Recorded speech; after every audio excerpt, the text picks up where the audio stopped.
Welcome to Tailor Made Chaos. On this podcast, we'll bring you some of the highest flyers and most interesting people in and around the fitness industry. We'll talk and laugh with CEOs, franchisee groups, exercise specialists, and to those who work in sales and marketing, and will share their insights and knowledge of all things related to the business of fitness. Love what you hear?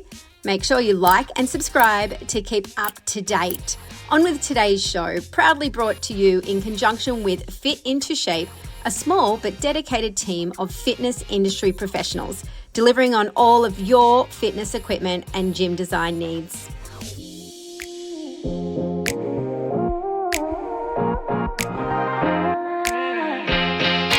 3, 2, 1. Good morning.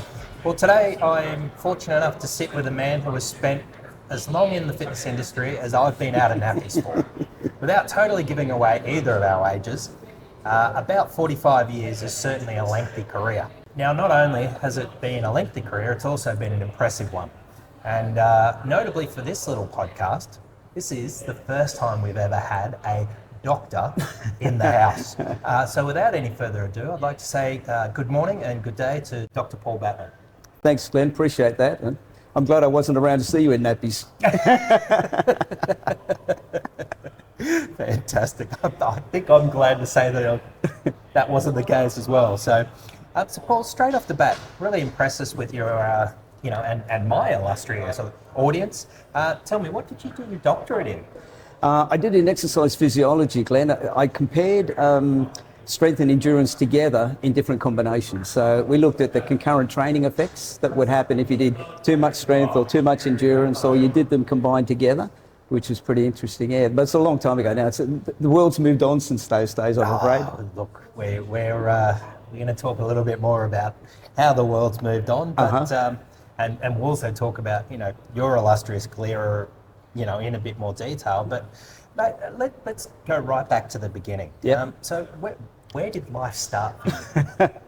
Well, I guess I won't go too far back, but... No, this podcast, we go right back to the beginning. Is that right? Yeah. Well, I mean, as a kid, I was always very sporty. I enjoyed sport all the time. Yep. Literally, played everything you could imagine. I had aspirations at one stage to be a professional rugby league player, but I just stopped growing, so that didn't quite work. So I had to look for something else. And so I just followed my dream, and it was to do physical education. So I went to Teachers College. Let's not jump forward too quickly. Let's not jump forward too quickly. Oh, okay. So sporting. Yeah, played lots of tennis. Whereabouts did you actually grow up? I grew up in Sydney, in Rockdale, sort of a real working class area. Yeah, so that's why the football background makes a lot of sense. I think the thing too that sort of encouraged me is that we had a really social street. So the street that I lived in, I went to school with pretty much everyone in that street. Yeah. So every day we'd meet, play footy or play cricket in the backyard and whatever it may be. Now we should clarify for our listeners, football is rugby league. Rugby league. That's where we were brought up with rugby league. Although I did play rugby union quite often later on, but in the early stages, we all lived in the St George area, so the aspiration was that we all played for St George, So we all wore our St George tops and went to the games together, and we just had a real good sporting street. We would even play different sports against other streets. So I guess it was an era too, we're talking now, late 50s, 60s, where physical activity was a really important part of our lives. We didn't have the opportunity, we didn't have a television until I was probably 10 or 12, so everything was based on going somewhere, playing something, being with someone. Yeah, well, and you were obviously a fan of the right club at the right time. Absolutely. 11 straight premierships? It was 11 straight, and I saw most of those, I must admit. Yeah, fantastic. Absolutely, yeah. Well, as a Canterbury Bulldogs fan, is that right? I think we're essentially nemesis. We are very competitive. Very competitive. Yeah. After a slight little technical interlude, I've been asked to move on from where we were. I'm now rejoined here with Dr. Paul Batman. Now, Paul, where we were at was our little conversation around you growing up in Rockdale. Yep. Talking about the St George Dragons and absolutely, kind of being my nemesis in the Canterbury Bulldogs. Without question. Where you were a team of the 60s, I was the team of the 80s. That's true. Yeah, absolutely. Both entertainers. There you go. So anyway, we'll continue on. So you kind of grew up wanting to play footy. So who was your favourite player back in the day? Billy Smith, no question. I think Well, I mean, Graham Langlands, Billy Smith, Reg Gasnier, I was of that era, Glenn, so Johnny Raper, you know, too many to name, I must admit. No, look, I put you right on the spot. And I'll tell you what, you're doing better than me. I probably wouldn't have remembered all of my favourite players from that era, so you're obviously a bit more of a fanatic and a fan than I was. So. Certainly was then, yep. Yeah. Now, family. Yep. How many brothers, sisters? I had one sister. Yep. Yeah, younger than I was. Yep. Yeah. So, but my mother was part of a big family, so we all lived in the one street. Okay. So that was, you know, it was one of those sort of situations where I saw my cousins basically every day. But you know, so we were very close together and all brought up and spent time together. So yeah, we had a very close family. Yeah. And what was the family like? You know, were you like a working class family? Oh, absolutely, yeah. First 10 years of my life, we lived at my grandmother and grandfather's house. So there were 7 of us that lived in a 2-bedroom house. So very working class. My father was a labourer. My grandfather worked at actually Sydney Hospital. He was a clerk there. So my mum and my grandma, you know, they were. They looked after the house and did everything, and it's a different era altogether than what it was today. But no, we had a great life. They call it chauvinistic now, but you know those traditions. I know that was the way it was. Side note, I have always wanted to be the mayor of 50s town. And it's this town that I'd bring back that invigorated or encapsulated what the 50s were about. Oh, look, I wouldn't be brought up in any other era, to be honest with you. You know, it was a fantastic time. We didn't have all the, you know, the confusion with things and the distractions as we have nowadays. And in fact, I just relayed a story the other day. My great-grandmother, who was born in 1882, actually lived with us. And now when my older grandkids are in their 20s now, when they have a child, hopefully I'll still be here. So I would have touched my great-grandmother and my great-grandchild. So it sort of spans 150 years. I thought, yeah, that's pretty cool. I enjoyed that. Hasn't happened yet, but I'm looking forward to it. Well, you know, never say never. And no, hopefully that's right. Still a bright future ahead. Let's keep everything fingers crossed. So, Paul, obviously you then graduated school. Intelligent, sporty, and good looks. I bet you were a killer with the ladies. No, I think I lost out on that trifecta then, Glenn. So you shared with me earlier you've been married for 50 years. 50 years next year. Again, without to the same wife. Without dating ourselves, with the same wife. You obviously met fairly early. Yeah, we met at Teachers College. Yeah, first couple of years there, and then we just hit it off, and you know, been together all that time. So, yeah, I wouldn't have selected anyone else. No. So it's been a great relationship. Picking up a pattern here. You definitely seem to have lived a life with no regrets. Oh, absolutely, none whatsoever. Yeah, I did exactly the same thing over again. Yeah, no question. So, Teachers College, where was that? It was at Croydon in Sydney. Yep. Yeah, and we did 3-year diploma of physical education. Okay. Then after I finished that, I went to Melbourne for a year and did a dip ed. Okay. Then worked as a physical education teacher for a few years. But I always had this. I needed to know a little bit more, you know. And I always say to people, I never go to bed at night unless I've learnt something new that day. So I've always had that passion for finding out, you know, particularly about physical activity and sport and things like that. Okay. So I spent a lot of time with that. And fortunately, after a couple of years, my wife was really supportive. I wanted to go to the University of Oregon because all the people that I had known that eventually became academics went through that same program. So I went along and we stayed there for 2.5 years. So this was back when? This was end of 1976. So it's quite nearly 50 years as well. See, now that I am dating myself. I know, you're making me feel old now when I say these 1976 was a fine year. It was a fine year, was it? It was the birth of this show, essentially. Excellent. So, going off to the US, I mean, back in the 70s, I imagine you were one of the first to there were quite a few that had gone before me. In fact, that's the reason why I went, is that I had a lot of mentors that had been there and they recommended the program to me. So that was good. But yeah, that was the first time I'd ever been on an aeroplane. So, you know, I'm 22, whatever, I was 21 years old on an aeroplane, off I go. So, and my wife as well. Wife in tow. She was incredibly supportive. No kids at this stage? None whatsoever, no. Just the two of us. Off we went for a couple of years, and we both studied actually, and she worked as well. I stayed and did a master's, and yeah, we had a wonderful time. It was fantastic. Yeah. Look, although it's a slightly different era, I'm quite fortunate now. I work with a US company, and I've done with a couple of different US companies. I love going into the US. I find you know, you have this stereotypical belief of what the US is, and it's quite different when you're there living or working or being interactive. Yeah, it really is. Entirely. Yeah, absolutely, Glenn.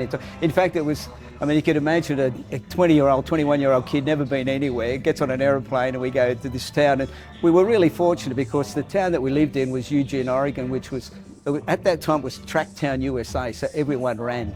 Yeah. And they had Bill Bauman and Steve Prefontaine, who were the early people with Phil Knight that started Nike. Yep. They were big in that town, and so Bill Bauman got the whole town running, and we were into running. My wife was a really good athlete. So yeah, we had an absolute ball there. We loved every minute of it. Yeah. So, and sorry, refresh my memory. What were you studying in Oregon? I had to finish a few units for an undergraduate degree to upgrade from a diploma. I did it in physical education. Cool. And then I did my master's. I did in PE as well, but I did a major in exercise physiology. Really? And that sort of really got me into the exercise thing, you know, away from the teaching and more into, you know, how do these things work when, you know, people are doing different sports and things like that. So, Paul, you had a couple of good years in the US. I did, Glenn, yeah. And I mean, how were you there? Was it on like a study visa or something like that? Yeah, well, we did have a study visa. Unfortunately, for some reason, there was some mistake and my wife got a work visa. So she actually worked at a jewellery store there, so that made life a lot easier. Oh, yeah. wow. Yeah. And eventually, after 1 year there, I got a scholarship at the university, which was really helpful. So that saw me through the second year, but it wasn't quite as expensive as what it is nowadays. So, yeah. you know, we just worked and saved up our money beforehand. We had the deposit on a house, so we chose to do this instead. So. Okay. Yeah, it was a great journey. Yeah, fantastic. You can always buy a house later. Yeah, You can't buy those experiences. We always missed our families, obviously, but you know, it was a learning curve for everyone, and we had a wonderful time, learned heaps, and we'd go back tomorrow. Yeah, absolutely. In fact, we still do. We go back. When I worked at the University of New South Wales, I went back there twice on study leave to work there, which was kind of interesting, being a student and being on staff. But, yeah, I love the place, and cool. So I guess that means we fast forwarded. You came back to Australia. I did. Yep. And where did you come back to? I went back to Melbourne. I got a job at Rusden State College in those days, where they ran a Bachelor of Education in Physical Education. Yep. So I worked there for 3 years, and then that was fantastic. It was one of the better physical education courses in Australia at the time, and the staff were just unbelievable. They were so highly qualified and really good people, and you know, that's why I really cut my teeth, I think, the 3 years that I spent there. Yeah. In fact, I stayed an extra 2 years. It was 5 years altogether, but the last year it was part-time, so I worked somewhere else as well. But it was magnificent. I still have some of the students that I had that still contact me through LinkedIn and otherwise, so it's sort of a nice community to maintain contact with. And being that sporting personality, you missed league. Did you start following well, AFL? I did follow. Do it? No, I did follow AFL. I must admit, I did. Yeah. In fact, my grandson plays VFL at the moment. He's had one AFL game, so he's very very into it. He plays with St Kilda now with Essendon, so obviously that's who I'm barracking for now. But in those days, I lived in Hawthorn, so I had to barrack for Hawthorn. Well, you know, if you were there during the 80s, it you was were big. Definitely onto the right team as well. It was the Lee Matthews era, they were the glamour boys. So. They were. In fact, that was my team until the bad news Bears came on the scene. Is that right? Okay. Fortunately, turned to the Lions after merging with Fitzroy, but that's a story for another day. That is. So you had a few good years down in Victoria. I did, yes. But ended up back in Sydney again. Yeah, in about 1986, a job came up at what was then the St George Institute of Education. They were setting up one of the first... St George again. Yes, so I can't get away from it. I'm gravitating to it. They started a new associate diploma in exercise science and sports coaching. So it'd only been going 1 year and they were converting it to a degree. So I spent 13 years there. Yeah, it was fantastic. Loved every minute of it. Yeah. And was it mostly sort of lecturing, or was it a bit of both? It was lecturing and research, but what had happened, it was that period of time where higher education was really unstable. So what they did, it was St George Institute, then it became Sydney CAE, and then it eventually was taken over by the University of New South Wales. So our area was sport and leisure within the University of New South Wales. Wow. Yeah, so it was good. And then we ran undergraduate degrees, Bachelor of Exercise Science and Sports Science and Coaching. And then we did master's degrees as well, Master of Sports Science in those areas. So yeah, it went crazy. It was really good. And we had some fantastic students, many of whom now are doing really, really well in their own right, you know, various areas that they decided to move into. So it was really good. Yeah. And I mean, obviously, it sounds like you had quite a strong academic background. Yep. Tell me, how did you go from academic to a word I still cringe when I say, entrepreneur? Well, as I said to you, I have no entrepreneurial skills whatsoever. Yep. If I've had any success, I've basically fallen into it, so to be honest with you. But what we did is in 1989, there was only one program, community-based program, where people could get qualified to become registered, well, it wasn't even registered, could become fitness leaders. And that was through the ACHPA, which was the Professional Physical Education Association. Yep. And in those days, to run programs, you had to be non-profitable. So we had the Fitness Industry Association, which was struggling for funds, etc. And we used to write articles for them, and we would do insurance for them as well. So we had a close link. I used to get my students to join the Fitness Industry Association. And as it was, we then partnered up and we ran one of the first fitness leader courses. So we ran fitness leader courses from 1989. ACHPA had already been doing it. We were kind of second, and we worked with and against them. We had a nice relationship with them. And we did that for a number of years, for probably 10 years.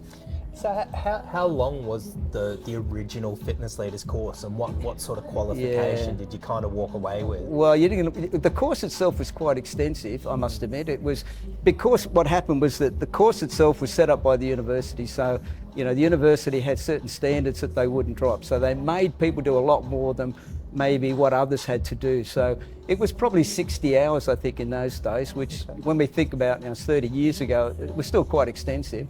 And then they would, there was no they were starting to get a registration program in place then.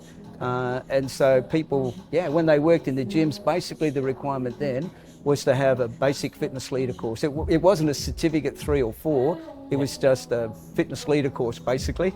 So it was a great course. Some sort of a qualification, but it was before RTOs kind of Oh, really absolutely. existed. It was early days before RTOs. Yeah. And there was a lot of practical component to it as well. And it was a really good course. I really enjoyed teaching in that course. We taught for a long time. We even took it to the jails. We used to do courses in the jails as well, and took it all over the place with sport and rec. And it was a different ball game then too. The concept of fitness was a lot broader than it is at the moment. It was still more health related.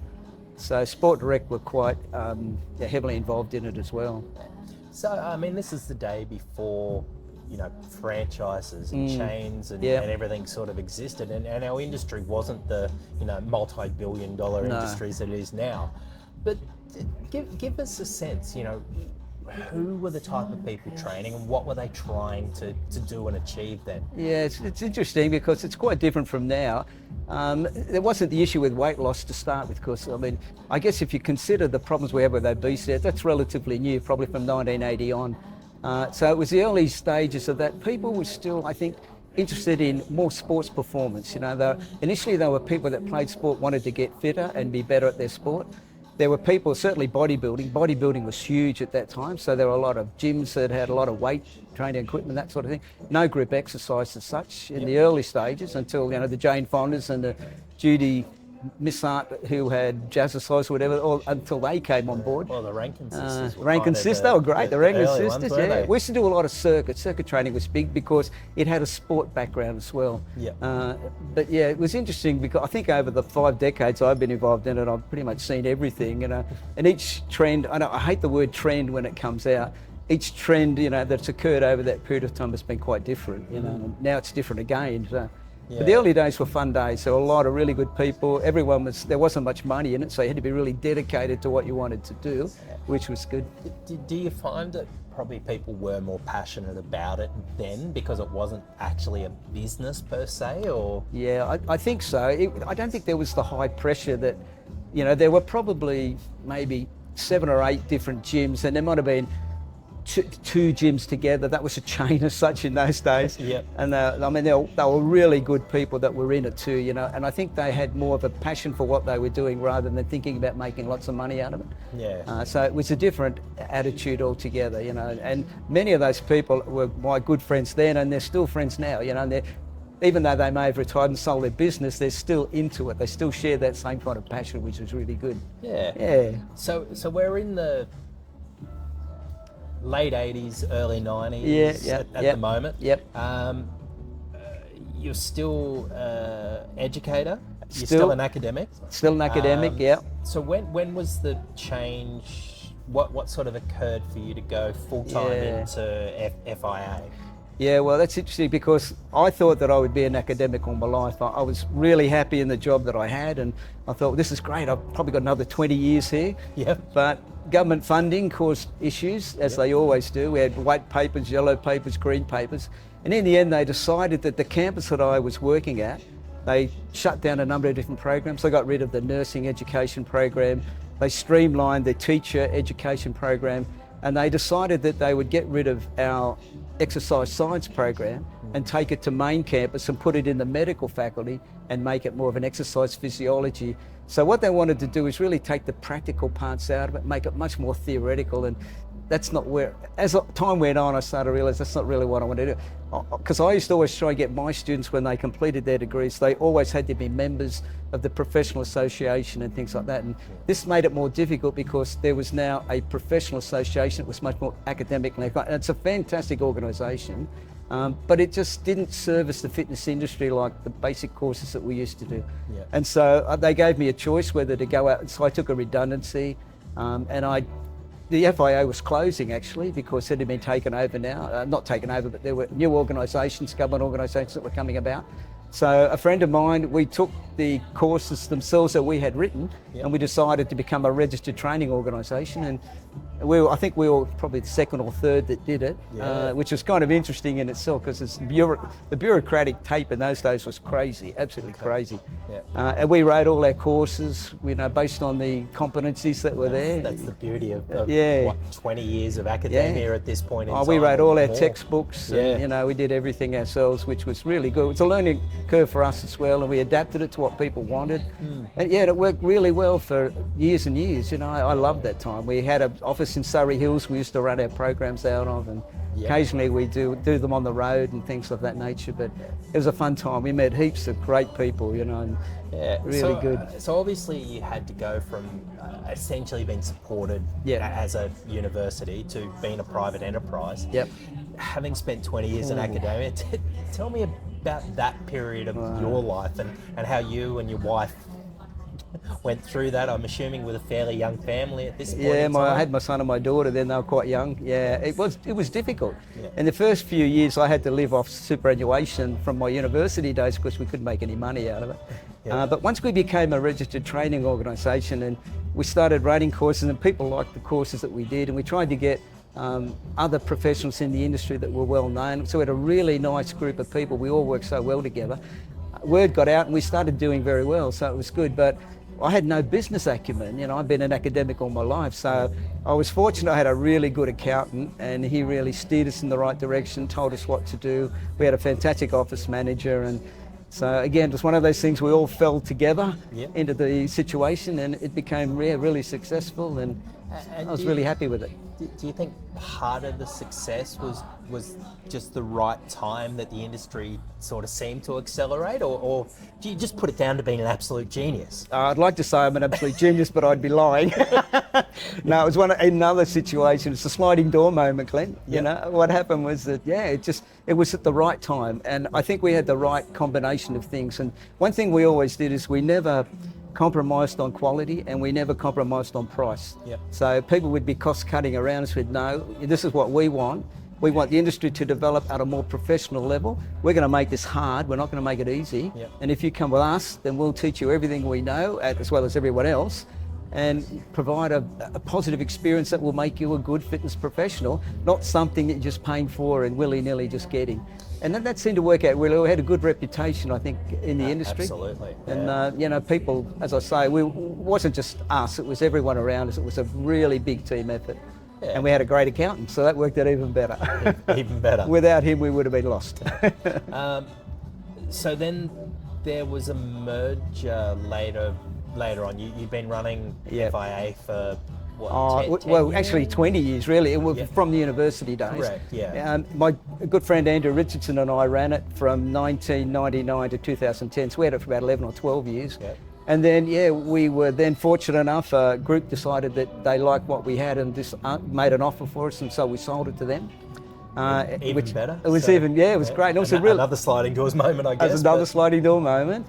So that was good. So we sold it to them in 2010. Yep. We worked in it for a couple of years, as you do, until 2012, and they kind of went off in a different direction than what we wanted as well. So that's what we all sort of moved on. It's always played hard around when for you things. sell your baby expecting that it's your baby, but it no longer is, I guess. I know. It's always hard too when you've done it for so long and all of a sudden for 2 years you're working under someone else and they want to go in a certain direction, but you think, it's not really where I want to go. So the three of us that were in it from day one decided we would do other things and moved on, and we had about a year off, and then we decided we'd buy another registered training organisation, and we did that. So, Tell me a bit about that business. Yeah, that was a good business. It was called Australian College. It's still in existence now with my two previous partners. They still do it. It's great courses. You know, they do a great job. They're down at Cronulla now. But I did it for about 4 or 5 years, and then about 2017 I thought, well, it's probably time I'm probably getting too old. People don't want to listen to me anymore. So Australian College had a lot of other courses outside of fitness. Originally, when we bought it, Glenn, it was childcare. It was really into business. Certificate 3 in business, Certificate 4 in business, Diploma in business, all that type of thing. It had no fitness in it. So my job basically was to go back to my roots and rewrite the Certificate 3 and the Certificate 4 and the Diploma of Fitness again, because obviously we couldn't use information that we previously had in our other business, so we rekindled everything again, and things had changed by then, so we used a lot more of the more up-to-date information, which was good. And we ran all those again. We added massage to it as well, so we had Diploma in Massage and Certificate 4 in Massage. And it did really well, and it just came a time when it was time to kind of move on for me. The others stayed, and so I retired basically. Okay, so 2017 retired. It's about 17 retired, I was getting a bit long in the... Well, sounds like it was a bit early though. It was real. I probably shouldn't have, but I don't know why I did really, to be honest with you. I just felt I was probably old enough to retire now, but I shouldn't have. My mother had passed away at the same time, and there were sort of family things going on, and so I thought, well, it's probably time to spend more time with the family, and because they made a huge sacrifice, particularly over the FIA years. There was a lot of time I had to be away, and it's like running a business. It's just not that easy. Yeah, it's not easy. It can be a very lonely place, even if you've got business partners. That's exactly right. It's still be a very lonely place. Yeah, it's no one really prepared me for it, and I thought, well, I've probably had enough now. I've been doing it for maybe 15 years, and I learned a lot from it. I thought, no, I've had a good innings, and I've met some wonderful people. I had a great life with it, so just look for another chapter. And I'm glad I did, because I found something else I'm even more passionate about, so it worked out well. Yeah. So what was this thing that you found that was that you're even more passionate about? Yeah, well, as I mentioned here, for those 35 years that I was involved in it, I was always sort of in the role of the clinician. I worked in gyms, I ran community programs, etc. I ran a lab within the university that was attached to a gym, so I'd pretty much done a lot. And then I was a business owner, and we trained, I think, 30,000 fitness leaders over those years. Yeah, wow. And I was lucky because another friend of mine had a similar program in the UK, so she would invite me every year. I'd go to their conference, and life was good. It was really good. And then when I quit, all of a sudden everything stopped, and I thought, gee, it's not so good. So I started trekking, and I went out there and I did the Kokoda track and did Everest Base Camp and Kilimanjaro, and walked across the middle of England, and we did the Spanish Camino. Unfortunately, I did most with my wife, so it was really good. A couple I didn't. She wasn't interested in going to Everest or Kilimanjaro, but we did all these things together. It was really good. But during one of those walks, I fell over and hurt my back, and I had to was actually training for it, and I had to get a laminectomy done. So I had to spinal fusion. Yeah, I had really bad pain down my leg, couldn't move it. I mean, of course, I knew what a laminectomy. Of course you did. It's for the audience. I thought you would. Us, academic type people. And anyway, when I had that done, I was in hospital, and the orthopaedic surgeon came and said, "Oh, it's probably a good idea that you go and get your heart checked." And I said, "What? Nothing wrong with my heart. I've been telling people for 40 years that you've got to do this, and you'll never have a heart attack." And a mentor of mine once told me that if you run a marathon a year, you'll never ever have a heart attack. So I basically did that.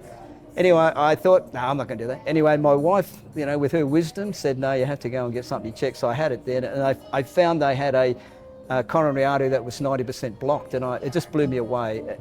I thought, that's not possible. There's no way I don't have any risk factors. I haven't had a heart attack. How's it possible that I could possibly have? I had a coronary calcium score done, and usually, under 10 is fairly normal, but mine was 380, so it was blown off the map. Wow. In which case they said that, you've got different blockages in different parts of your coronary artery, so you need to be a little bit concerned. So I went and had all the tests done. In the end, the angiogram said that, I did have the blockage, so I had to go in and get a stent. And that did play with my mind a bit, having been involved in this and telling people, even if you have it, all things will be good, and it wasn't good. Another one of these sliding moments. Yeah. So I thought, wow, now I'm on the other side. I'm now a patient. Anyway, that went on, and I had a few other issues. Course of the years of training or whatever, I had to get a knee replacement, and a sliding door moment when I had my knee replaced, this is the last 2 or 3 years, when I had a blood test, they told me I had prostate cancer. So all of a sudden I'm going from, this can't be right again, so fortunately I got over it. But it changed my whole attitude to fitness and health, and pivoting from fitness to health, because one of the things I found is that people are talking about, I'm involved in fitness, I need to get involved in health, particularly after COVID. And so what they do is they change the names of things, but they don't change what they actually do. And that's where I thought things need to change. A few health issues here. Obviously, you had the back issue, Yep. You had a knee replacement, prostate cancer. You still have this big smile and everything on your face. Is it because you feel like you're like a cat? You've had 9 lives? I think so, Glenn. Or it's just a general mental I don't, position. It's never really been, I haven't had any sort of mental, well, I probably have a little bit, but not severe mental health issues with it. More so from the point of view that I was concerned that I've been telling people all these years that this wouldn't happen to them. And I lived the same life they lived, but it did happen to me. So I thought, a bit of an imposter syndrome thing, So I thought, no, I have to find out more about this. So I worked really hard to find out why I got atherosclerosis. Yep. Looked at all the excessive exercise studies and started to realise that for 30 years I would run 60 to 80k a week. I always ran hard. I always tell people I came from the just do it then spew it era.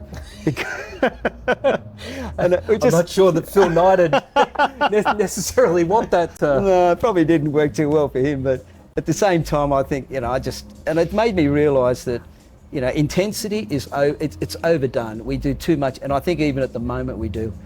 There's too much emphasis on intensity. So I started looking at, wow, what else can we do? And I became a bit of an amateur evolutionary biologist / anthropologist, and I wanted to look at, what are the sort of things that our body was evolved to do? And the interesting thing that I found is that if we were to take 200,000 years of being hunter-gatherers and we put it into a 9 to 5 day frame, a work day, that from 9 o'clock to 4:58 we hunted and gathered. So we walked 10,000 to 15, 20,000 steps a day. We sat for periods of time as well. We conserved energy when we didn't need it. And we did small bouts of intense activity, but we did large bouts of low to moderate stuff. Okay. And so I thought, well, maybe that's where we need to go, because if we were to base the problems that we have now, which are catastrophic, I think, we're in a pandemic and people just don't recognise it. In that 8-hour period, the problems that we've had have now occurred at 4:59:59. Now put that into perspective. That means in an 8-hour period, the problems that we have globally, with inactivity levels rising dramatically, happened in the last second of that 8-hour workday. And why was that? Because normal physical activity during the day has been engineered out of our lives, and what we've tried to do is replace it with leisure time activity. But the leisure time activity, which could be sport, recreational or fitness, gym type stuff, is really difficult because the mindset we have genetically is to conserve energy. So when people say to me, oh, these people have no willpower, they've got no self-control, I say, well, let's hold fire on that, because genetically, over nearly 200,000 years, we've been trained to not be active if things are not enjoyable or have a purpose. So for a lot of people, the fitness things we do are totally foreign. The other thing that we don't realise is that the more inactive we become, because of neuroplasticity, we have a sedentary brain, or our brain becomes sedentary. So the neurons themselves start to shrivel up, the impulses travel differently, and so we lose the active transmitters and things like that. So it's more than just not doing it. So I thought, I need to look at ways in which I can get more people active. I love fitness, and I think if we're going to be in fitness, we stick with fitness. But if fitness people want to go down I call it the well-being route now, then we have to change the sort of things that we offer and how we do it. Okay, so we are seeing this sort of three-prong, I suppose, approach at the moment. That there's recovery, wellness, and health and slant well-being all bundled as one. Yeah. Where do you sit with that? Well, look, I think we make things far too complicated.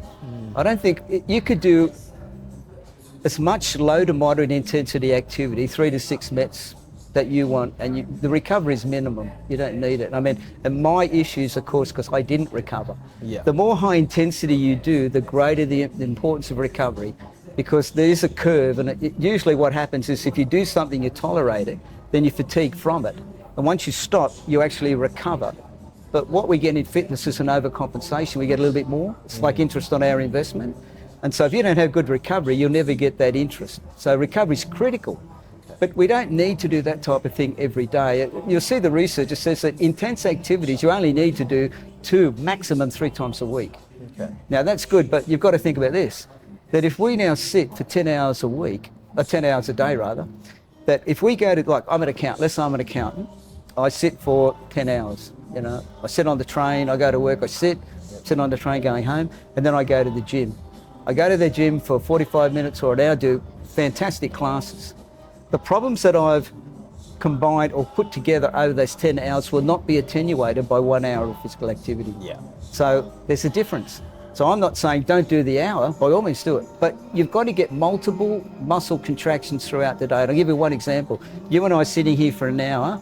In the first 20 minutes, both of us, our lipoprotein lipase enzyme or LPL enzyme started to become dormant after 20 minutes. Now that means that if we were to take a blood sample now, there's probably more fat in our blood or triglycerides in our blood. I can assure you there's more fat in my blood than yours, Paul, but... No, that's not the case, I'm sure.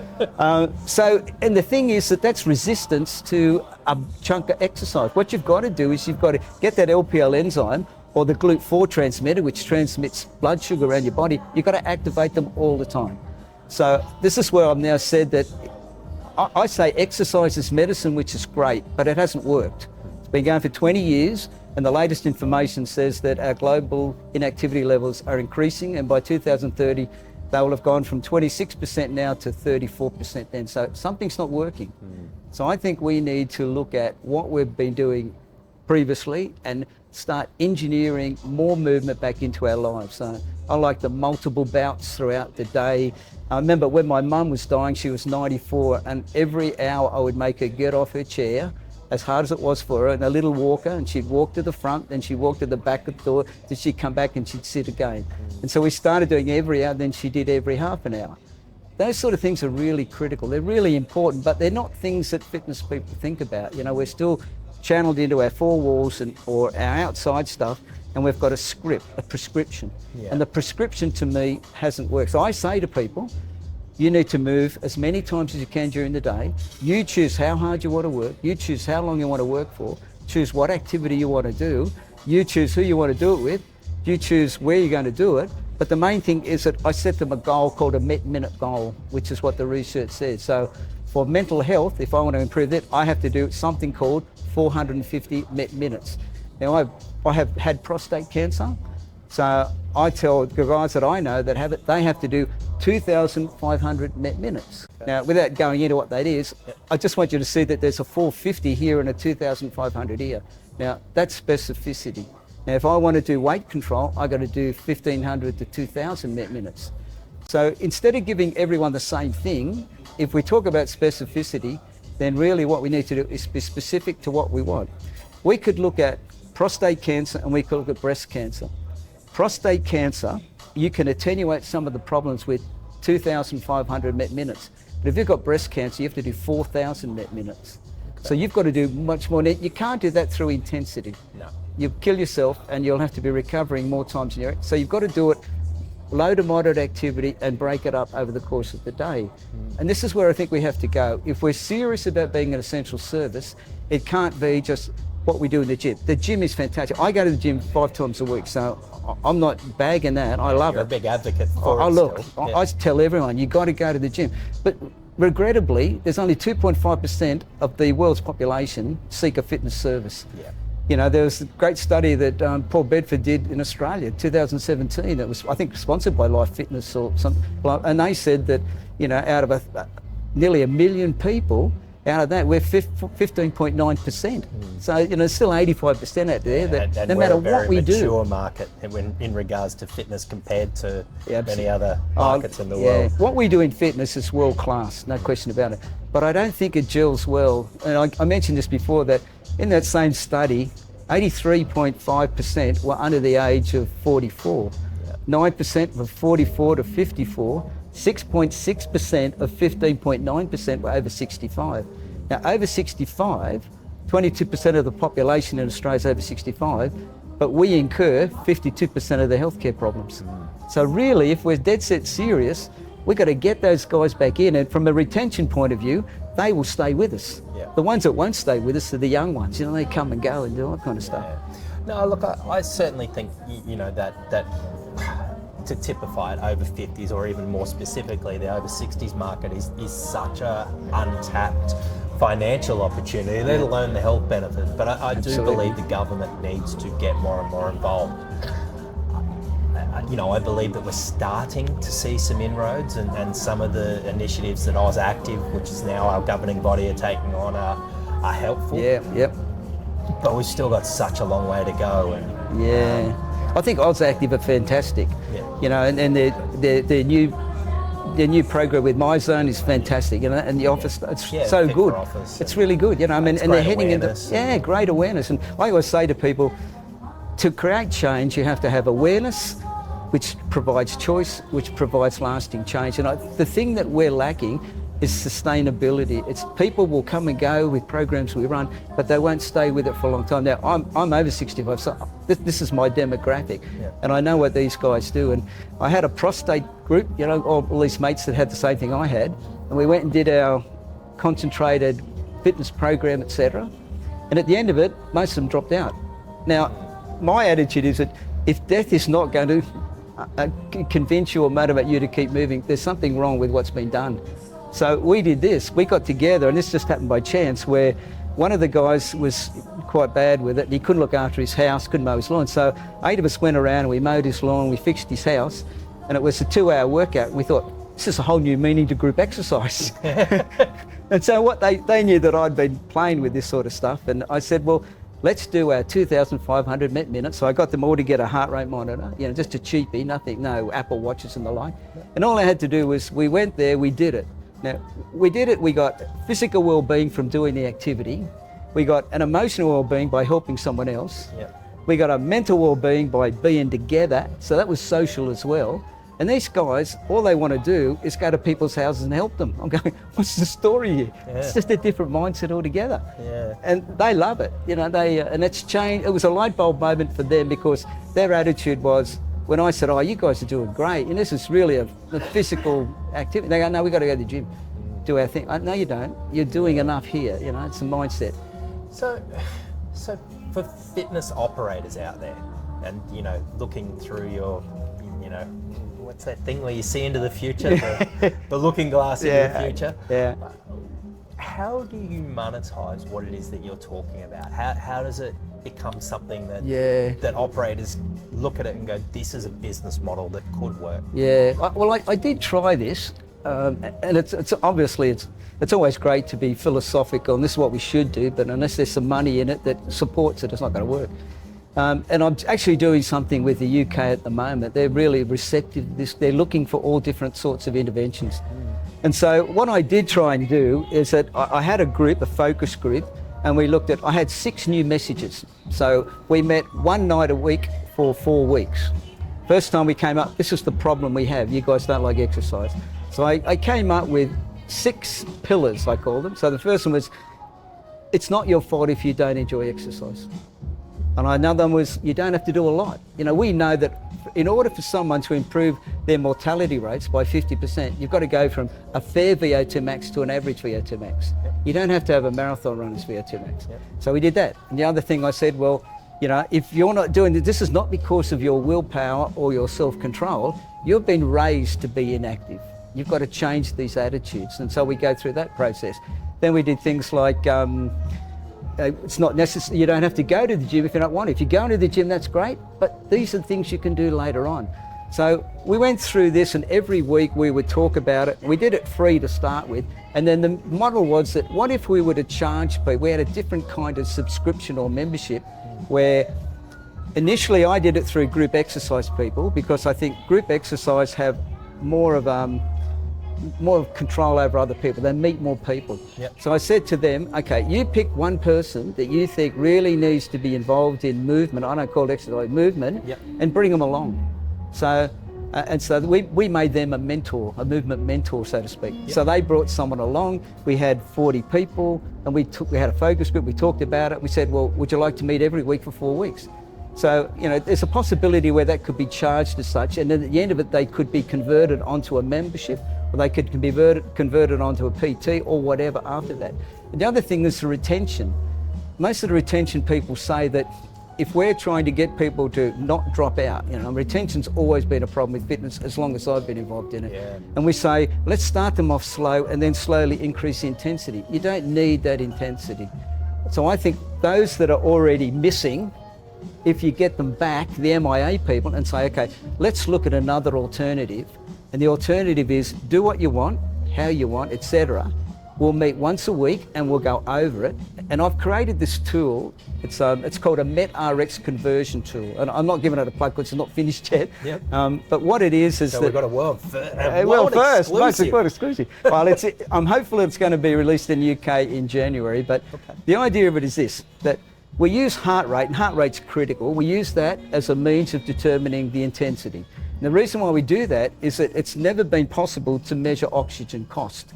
But we know that heart rate and oxygen cost is like a railway track, right? Yep. So as we start to exercise harder, the heart rate increases, but so does the oxygen cost. So one mirrors the other. Yep. And generally, you can only ever work out the oxygen cost by having a valve over your mouth. So we've come up with this algorithm where we can look at heart rate, and we take information about you, age, gender, height, weight, etc. And what we can do is through this algorithm, so 6 different calculations that go with it, we can then get heart rate and we convert it to a personalised MET. Now, most of our listeners will know of METs in the gym. You get on a piece of cardio, it's always METs, but they probably never know what it is. Most people don't, right? That's just a general MET. That's not a MET that's you and me. You and me would be the same MET, but you're much bigger, I'm much older and sort of frumpier than you. So what happens is that we need something personal.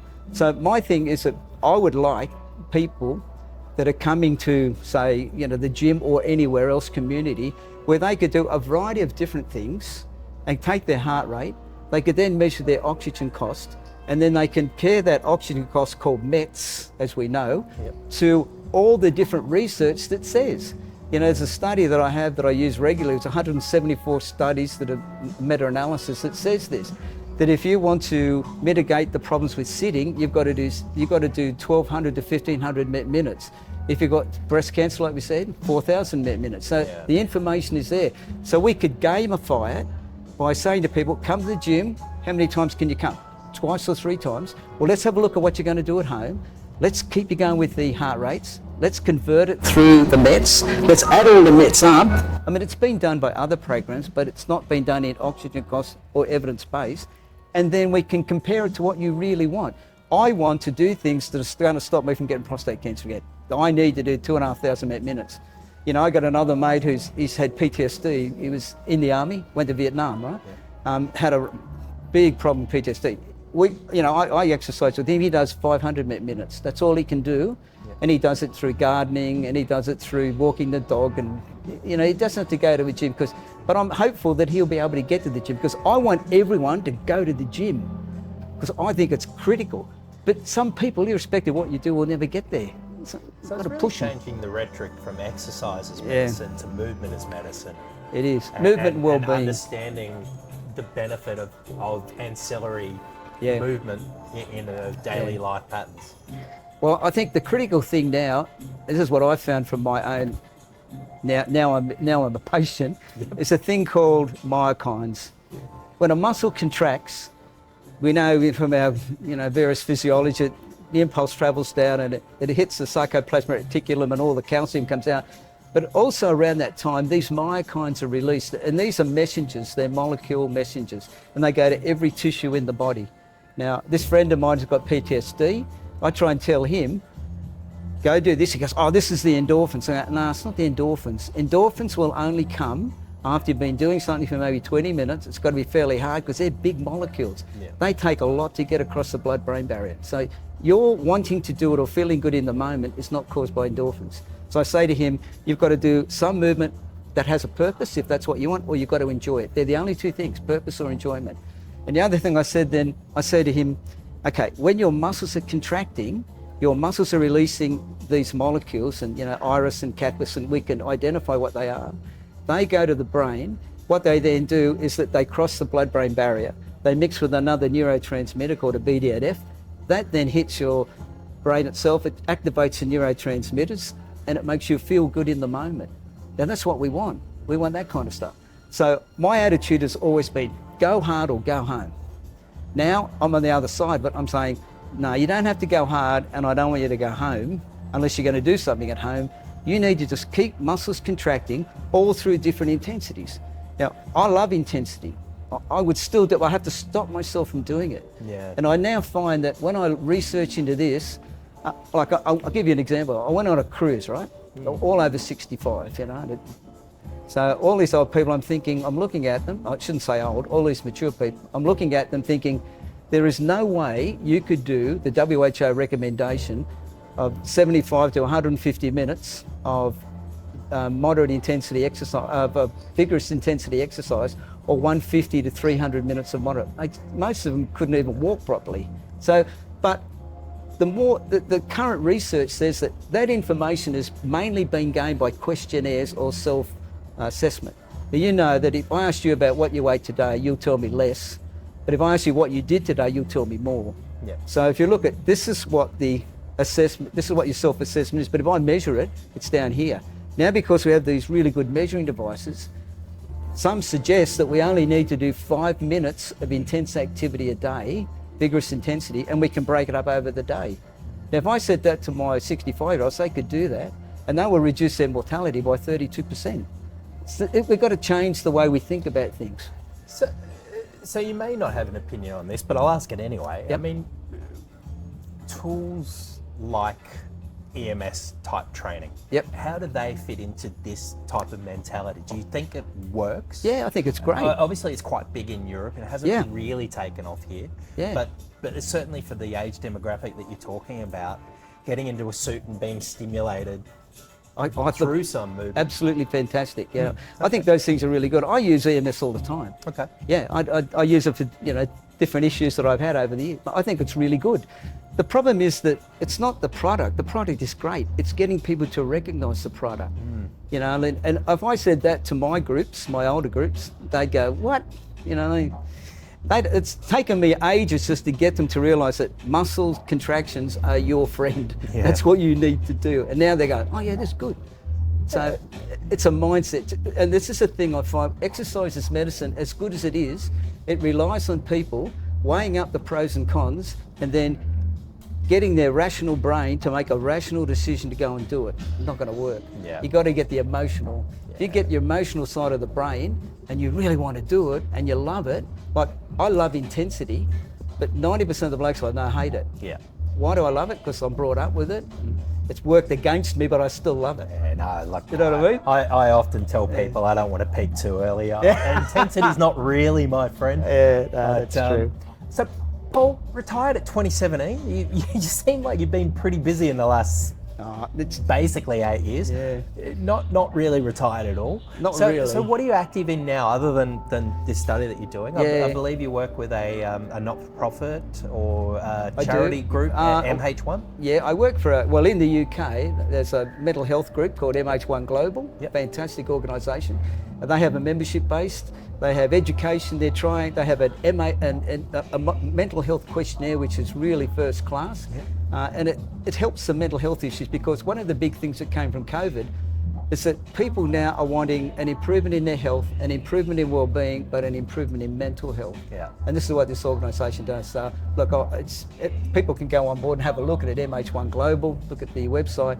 And it's one of the first, I think, that are actually attacking the mental health issues, and the programs that they run and the people that have got on the board. I really shouldn't be there. I'm an imposter on this board, They're great people, and they're really pushing it into the right direction, so it's fantastic. So I love doing work with them. And I think you just add another diversity to it. I don't think that makes you an imposter at all. I don't know about that. Now, these people are really good, but again, it's sort of something different. My thing is, I've now, I guess, realised at this point in my life that you don't have to work really, really hard to get the benefits of well-being. And I'm not saying wellness, I'm saying well-being. And the 4 key ones are the ones we said before: physical, emotional, social, and mental. And there's heaps of research out. And the reason got me interested in the concept of myokines and muscle contractions was that the really hardcore research that's been done on prostate cancer, basically, and that's what sort of alerted me to it, and it's now permeated into everything that I tell people, basically. It's got to be more active. Well, look, I think that's probably a pretty good time for us to kind of wrap it up. I mean, Paul, I could sit here and I'd say engage. I feel like you're talking up here and I'm somewhere down here, not at all, Glenn. But taking on a lot of what you're saying, and I mean, a big thank you to you for everything you've done from both an academic and from an entrepreneurial side with what you've managed to achieve. You've done so much for the fitness industry. So, hats off to you.